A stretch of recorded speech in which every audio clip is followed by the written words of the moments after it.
Escuchad, mortales, la saga de aquel que nació a la sombra de un milagro, el guerrero cuyo destino fue forjado en el crisol de la violencia divina. Cuando la Medusa, terror de los hombres, cayó bajo la hoja heroica de Perseo, su sangre inmortal no se hundió estéril en la tierra. De la herida abierta, un poder primigenio, la esencia de un dios y la maldición de un monstruo, clamó por una nueva forma. Y así, dos seres brotaron a la existencia.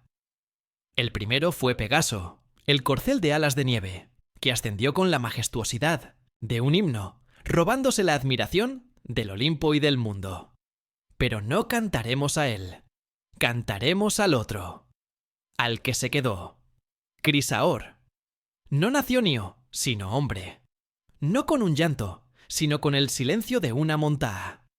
Sus pies se plantaron en el suelo con la firmeza de las raíces de un roble milenario. Su cuerpo, un bastión de músculos, sus ojos, dos abismos marinos. Y en su diestra, vibrando como un corazón de estrella, la espada de oro. Esta era su marca, su herencia, su misma alma hecha metal. Era Crisaor, el de la espada dorada, hijo del retumbador de la tierra, el gran Poseidón. Su sino no era surcar los cielos, sino reinar sobre un pedazo del mundo, sentir el peso de una corona y el filo de una tragedia inevitable. El destino lo había marcado como un ser de poder terrenal, un ancla en el mar embravecido de la existencia. 3 eran los dones que el dios del mar le otorgó. Primero, la espada homónima, un arma sin parangón. Se decía que los cíclopes la habían templado con el aliento de un volcán submarino y la habían pulido con la luz de la luna llena sobre el océano. Su filo podía cortar la niebla y su luz era un faro contra las pesadillas. Segundo, una fuerza que avergonzaba a los gigantes. Las leyendas narran que en su juventud desvió el curso de un río con sus propias manos para salvar una aldea y que luchó contra krakens en las profundidades por el mero placer del desafío. Era la fuerza sísmica de su padre hecha carne. El tercer don era su alma de navegante. No necesitaba mapas ni estrellas. El océano le hablaba en un lenguaje de corrientes y mareas, guiándolo a través de cualquier tormenta, protegiendo a su Moiche, hijo predilecto de la furia de sus propias aguas. Una llamada sorda, el eco de la sangre divina, lo empujó hacia el ocaso, a las tierras más allá de la Hélade. Su viaje fue una odisea silenciosa. Cruzó montañas que arahaban el cielo, y valles, donde la historia aún dormía. Su presencia era la de una tormenta contenida, un poder que caminaba entre los hombres, pero no era de ellos. Su peregrinaje terminó en las costas de Iberia, una tierra virgen y salvaje. Y fue allí, donde el río se besa con el mar, que el destino tejió su hilo con el de Calírroe, la ninfa hija del titán océano. Ella era la personificación de la serenidad acuática, la calma eterna de las fuentes primordiales. Lo vio, y en él no reconoció a un hombre, sino a una fuerza de la naturaleza, pariente de su propio linaje. El encuentro fue un poema. «Portas el poder de una estrella caída», le dijo ella, su voz como el murmullo de un manantial.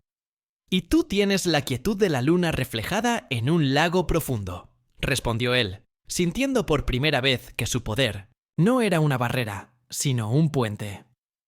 Su amor fue tan natural como el ciclo del agua. Se unieron, y de esa unión de poder y serenidad nació un prodigio Gerión, el gigante de 3 cuerpos, cuya fuerza sumada era un desafío a los mismos dioses. Crisaor vio en su hijo la culminación de su linaje, la promesa de una dinastía. Mientras Gerión forjaba su propio reino en la isla de Eritia, con sus magníficos bueyes rojos como tesoro, Crisaor levantó una ciudad en la costa, un faro de civilización en una tierra indómita. La llamó Poseidonia, y en su acantilado, más alto, construyó un templo a su padre, un lugar de honor y sacrificio. Pero el destino es un tejedor cruel, y sus hilos a menudo se tiende sangre. La fama de la riqueza de Gerión llegó a Grecia, y Hércules, el peón de los dioses, fue enviado a cumplir su 10ª labor.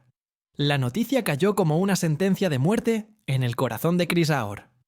Navegó con la urgencia de un padre que ve al lobo acechar a su cría. Encontró a Gerión en su fortaleza, embriagado de poder, sordo a cualquier advertencia. «Padre». Tronaron las 3 voces de Gerión. ¿Vienes a presenciar mi gloria? Porque eso es lo que será. Este Hércules será un mero trofeo para mí. Crisaor, con el alma encogida, le ofreció su única salvación. Desenvainó la espada dorada, inundando la sala de una luz sagrada. Hijo, tu fuerza es grande, pero la de un héroe está bendecida por el engao y el favor divino. Toma esta espada. Es tu derecho de nacimiento. Te protegerá. La risa de Gerión fue un insulto a los cielos. ¡Guarda tu luz, padre! Mis 6 púos y mi triple voluntad son la única arma que necesito. Crisaor se marchó, sabiendo que acababa de presenciar un suicidio. El combate fue una farsa. Hércules, el arquero infalible, no probó la fuerza del gigante. Sus flechas, ungidas con el veneno inmortal de la hidra, volaron como avispas de la muerte. Gerión, el invencible, cayó de rodillas, no por una herida, sino por una ponzoa que devoró su triple vida desde dentro. El dolor de Crisaor fue una fuerza geológica, un terremoto silencioso que arrasó su alma.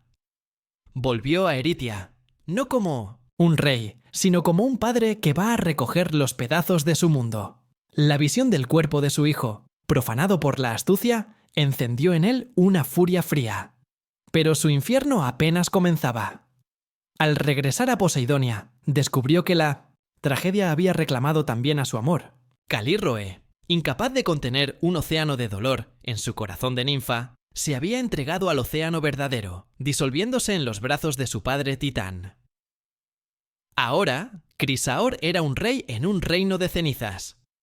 El poder, la fuerza, la espada, todo era inútil. Se convirtió en una sombra en su propio trono, un monarca de corazón petrificado. Los Aos pasaron como un desfile de estaciones grises. Y entonces, la tierra misma pareció morir de pena. Una sequía implacable calcinó los Ithodi campos. El pueblo hambriento clamaba a un rey que parecía sordo y ciego. Pero en las profundidades de su luto, un último rescoldo de su ser titánico se encendió. No era por amor a su pueblo, sino por un desafío final a los dioses indiferentes. Hip tomó su espada y subió a la montaña sagrada. Su ritual no fue una súplica, fue un ultimátum. 9 días de ayuno, 9 noches de vigilia, con la espada dorada como un pararrayos apuntando al cielo. No pedía, exigía. Pisteostia ofrecía su propia vida a cambio de la de su pueblo. Vertió toda su amargura, toda su rabia, toda su soledad, en un grito silencioso a Poseidón. Y el dios del mar respondió.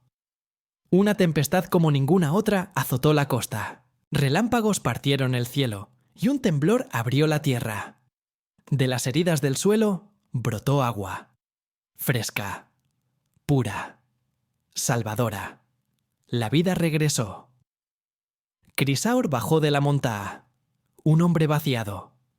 Tras una última ofrenda, su historia se disuelve en el misterio. Se hizo a la mar, buscando el fin del mundo o a su amada Calírroe. Se internó en las montañas, buscando la paz del olvido. O fue reclamado por su padre, convertido en una constelación para guiar a otros hijos solitarios del mar. El poema no lo dice. Su final es un verso perdido. Pero su leyenda perdura. La del semidios que nació de la sangre, reinó con poder, amó con profundidad, lo perdió todo, y en un acto final de desafío, hizo llover sobre su reino. Así concluye la saga de Crisaor, el eterno portador de la espada dorada.